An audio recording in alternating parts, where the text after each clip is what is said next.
आता शिर्डी माझे पंढरपूर ही आरती होईल। आरती नंतर दर्शनास प्रारंभ होईल।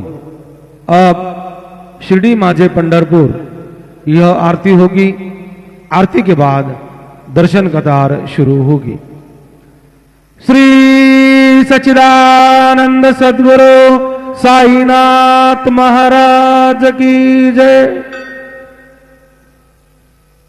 हरि ओम दैव्याय धृद्रे जोष्ट्रे देवश्रीः श्रीमनाः शतपयाः परिगृह्य देवा यज्ञमायन् देवा देवेभ्यो अध्वर्जन्तु अस्तु।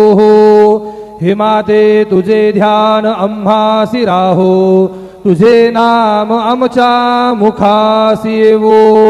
हिमाते तुझे आम्ही दासानुदास, नमस्कार माते तुझ्या चरणास। गुरुर्ब्रह्मा गुरुर्विष्णु गुरुर्देवो महेश्वरा, गुरुः साक्षात् परब्रह्म तस्मै श्री गुरवे नमः। सद्गुरु साईनाथ देवताभ्यो नमः। प्रातः पूजनार्थे गन्धाक्षतपुष्पैः सम्पूज्य अथ धूपः वनस्पतिरसोद्भूतो गन्धाढ्यो गन्ध उत्तमः। आघ्रेय सर्वदेवानां धूपोऽयं प्रतिगृह्यतां।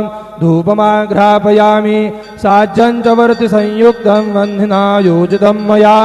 दीपं गृहाण देवेश त्रैलोक्यतिमिरापः। दीपं दर्शयामि धूपदीपान्तरेण उपहार नैवेद्यं निवेदयामि।